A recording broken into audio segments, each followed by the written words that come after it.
Hello, you wonderful mutants! It is me, Joel Clark, lead designer of Lone Wolf Fist, and my youngest child, Rhea. Hi, Rhea. So, this is one of the two children we are currently working on making sure we have custody, or co-custody of. So, that's what we're going to start this video with. Had to do about a month hiatus, probably going to be another month or so.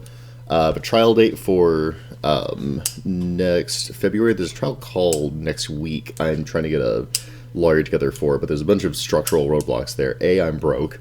I'm not going to use Kickstarter funds for funding a lawyer, so, you know, it's just unethical. B, working on legal stuff, there's a lot of legwork to do, and I can't, like, I've got a full-time job, and I do have to parent these kids on occasion, like this weekend. So I don't really have a lot of time budget for doing anything aside from that, which eats, but it's what it is. These kids are definitely worth it. There's been some difficulties getting finances together for a lawyer. Most lawyers appear pretty expensive, unfortunately, and aforementioned brokenness. So I've called in my family and friends, and we're working on getting some reasonable amount of funding together, and getting a legal case and finishing all that up. Ideally, that should be done. Let me see. I need to get an extension probably out.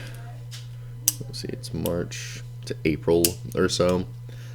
So ideally, what'll happen is I will talk to a lawyer, get an extension out till about April from February, which is the current date. Get a good case together and either be able to settle with my ex so that I have a more equitable amount of time with these two and parental authority.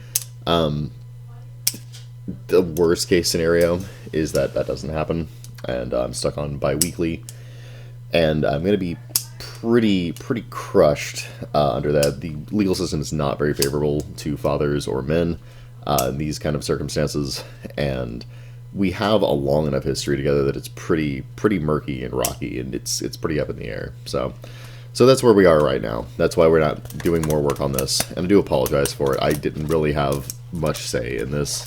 It's just kind of what happens. It's one of those things. Anyway, however, you can never really turn your brain off when it comes to working on this stuff, especially when you're really into it. So, what have I been doing? I did manage to do a couple of things, just some of them accidentally. The first thing is I accidentally designed a much simpler version of the Piranha system. Right now, it felt, like I said, in play, it feels a little tedious, you know, to get Piranha back every single round, and then you spend a whole bunch of it, and blah, blah. So the numbers can move a lot, and a lot of moving numbers is a big place where errors can creep into a game, and it can get messy, and it can get kind of irritating.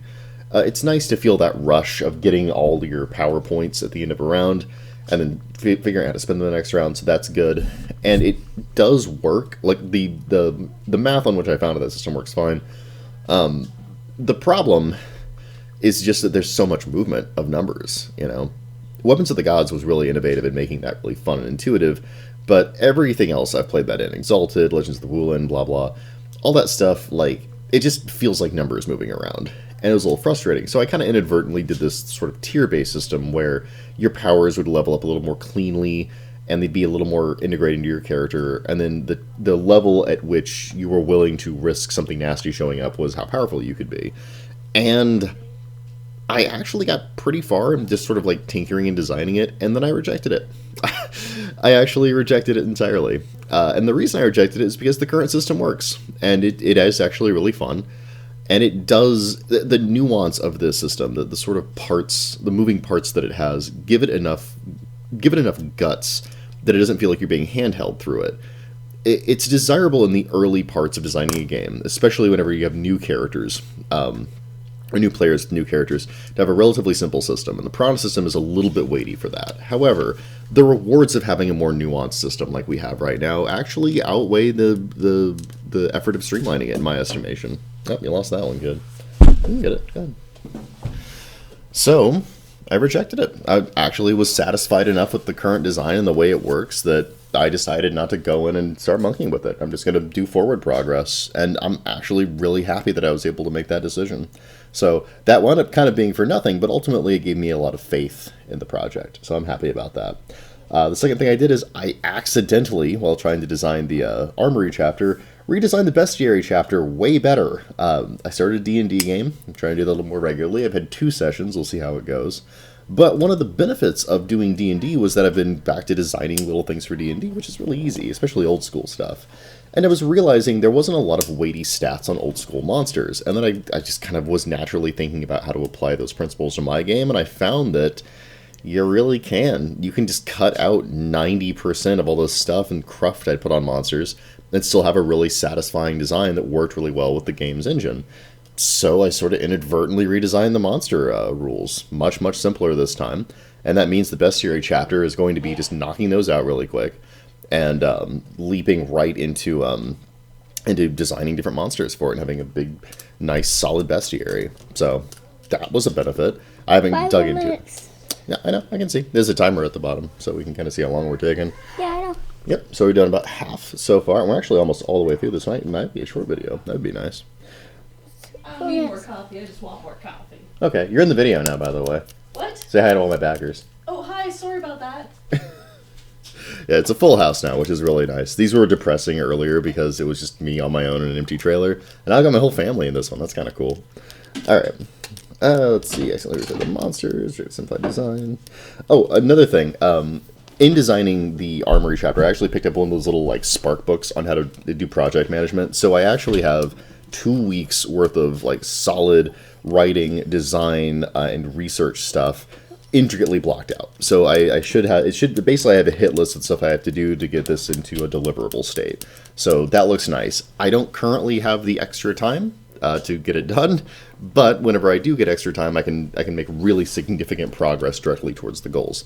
That's really nice. So the next thing I'm going to do after this goes up is I'm going to reorder the machine chapter a little bit, the armory chapter, and get that in a state where you can kind of see consistent progress moving forward. And that includes the research and everything. Also, the weight of different vehicles. I'm really glad I'm characterizing that the way I am. I'm glad I'm researching it and getting like solid numbers, because the relative weight of things and how difficult those are to move is one of the core things of this system, the physics of this system, that really apparently need to get articulated a lot more specifically. So that's also going to be very useful in the monsters chapter, because monsters have weight as well. And because I already fixed up size really well, and now we're fixing up weight really well. So with monsters, we can easily do size plus weight, and then do a little thing that's derived from that that'll be their effective strength when they do things. So I'm really happy with that. It should be really clean to design big giant monsters now if we want to, or little bitty ones. So, let me see.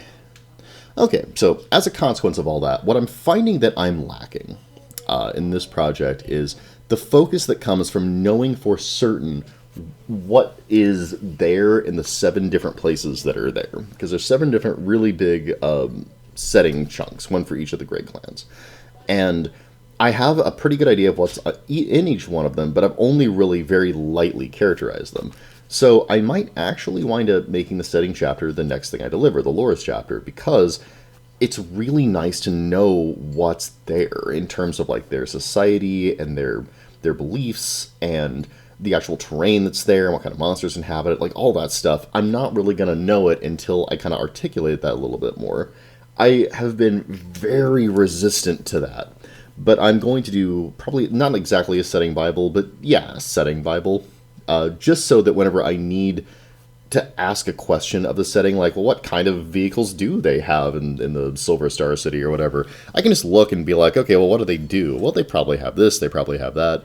That'll really speed things along when it comes to getting the big old, the big old pile of charts that'll make this a child. If I don't get a chance to talk, I won't be able to use that minute very well. Anyway, so eventually the Yunsun stuff will come out of that, where I have all the charts and what have you. Anyway, we're hitting our deadline here. We only have 30 seconds left. Any final thoughts, Rhea?